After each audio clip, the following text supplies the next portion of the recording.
Well, here I am in the Kawartha Highlands Provincial Park. It's in south central Ontario, about half hour from my house in Peterborough, which is fantastic. I love this place. I got a nice little cozy spot. I have no idea where it is, but it's got some good dead wood and out of the wind, and I don't know. I'm just happy to be here. And it is getting cold because my lips are getting difficult to move.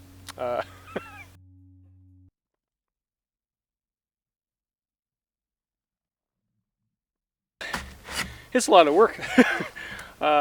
Winter camping. A lot more chores to do, a lot longer to set up. Well, if you're going to do a hot tent anyway.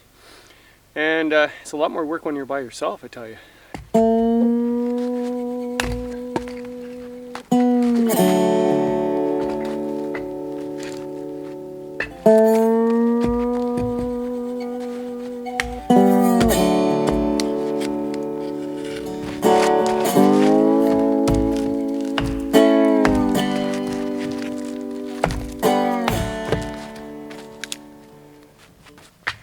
Well, here's my new stove. I got it going. Nice and warm in here. I love it when it gets warm in the tent. Makes a huge difference, actually, from the old days of cold camping where you put your 4-season tent up, put your sleeping bag in, hope you survive. Anyway, got the heat going. It's really nice and warm. It's a new tent and a new stove for me. The stove, actually, is a smaller stove. It's called the Ranger. It's from Muskrat Metalworks. It's a smaller stove. It fits really well in the toboggan for solo. I mean, my other one is a little bit too big. And finally, I don't know if you'll watch my fall one, but I finally got the right stove for the right pipe hole. That was embarrassing in the fall when I brought the new tent, but didn't bring the new stove because I didn't have it yet, and brought my old stove and it wouldn't fit. It was embarrassing. Well, the deal is, big pipe, hang on.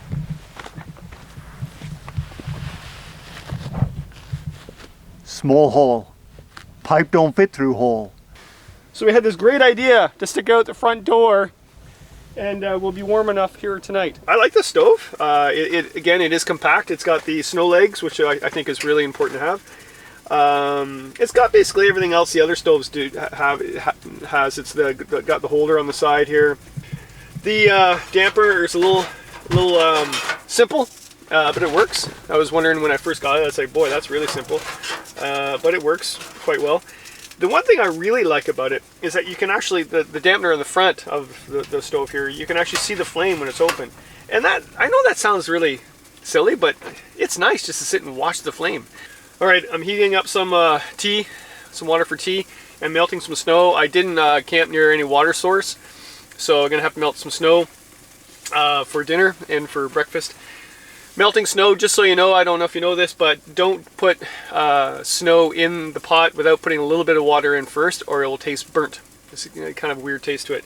So I had a little bit of water left in my my thermos today, so I poured a little bit of water in there and then got some snow melting. And I'm gonna melt that through for about an hour and just get lots of water, so I don't have to worry about it later when it gets cold and dark.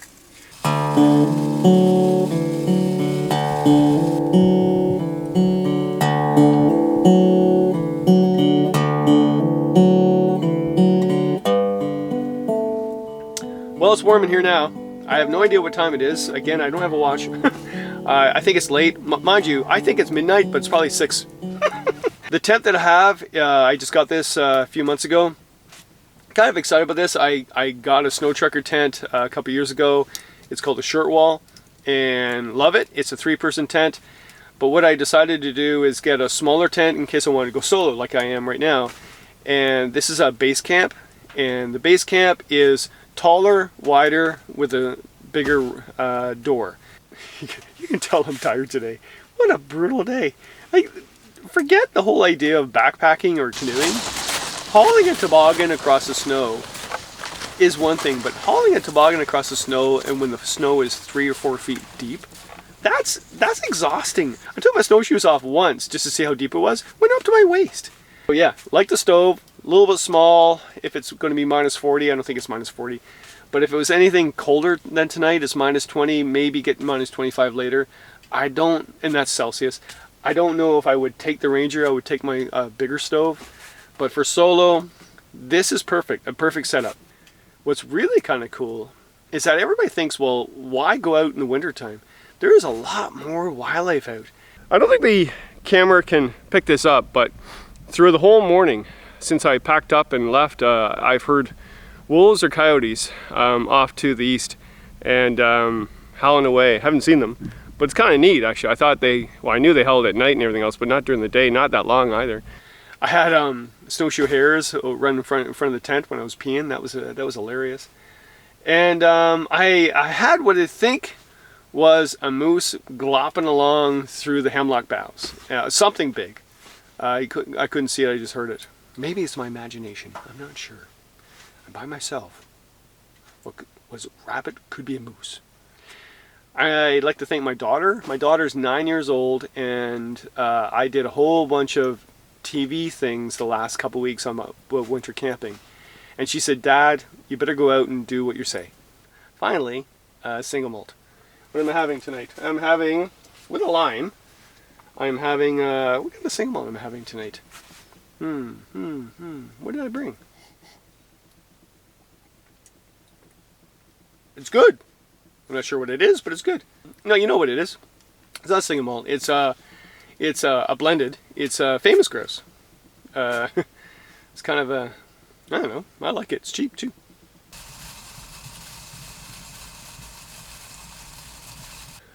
All right, I'm about to pack up and head down the trail.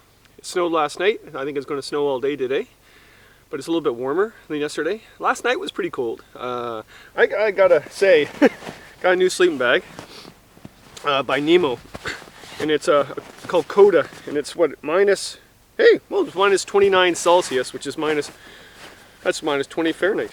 And I was really warm last night in this thing. My whole face was really cold. I had to cover it up. But I gotta say, this thing worked a lot better than my other sleeping bag. What was really good about it, it's got a little collar here around your neck, and that really, and I cinched it up, and that kept all the warm air inside, and that made a huge difference. Had a little hoodie like all of them do. Really fits your body well though, I find. It's not like a mummy bag at all. I had lots of room, but really toasty. I thought it was a gimmick, to be quite honest. But it's got gills along the side, so if you get too hot, which didn't happen last night, but if you get too hot, you can open these up and it will breathe a bit, so you don't have to get out of the bag. I think that's pretty cool. The other thing I brought is this is my pillow, but not only is it my pillow, if it gets really cold out, this is my down jacket. Isn't this cool? This fits right in the pocket right there. That's by Outdoor Research, and I like their clothes. I got a lot of their clothes, but I gotta say, this is pretty cool. You know, the thing is, I bought this jacket and didn't know you could stuff it into the pillow like a pillow until I watched a video once. I was like, oh, I had that jacket and I didn't know I could do that. One more other thing I wanted to show you, just kind of new things I'm trying. You can tell it's my first trip out for the season. I'm like, oh, I got all this cool stuff. Jetboil. I've always had a Jetboil. They're really cool to take on a day hike, whatever, so you can just get a boil up really quickly. But Jetboil, it runs on a butane canister and boils water up really quickly. Why I like this is, usually on the trail, I've used a stick stove and stuff like that to make up a cup of tea. But in the morning, while the stove is getting warmed up again, I made my coffee on this thing. And yeah, that was a godsend. It's time to put the stove away. And how this works, these are the pipes or the pipe, and you click them to hold them together and stack them.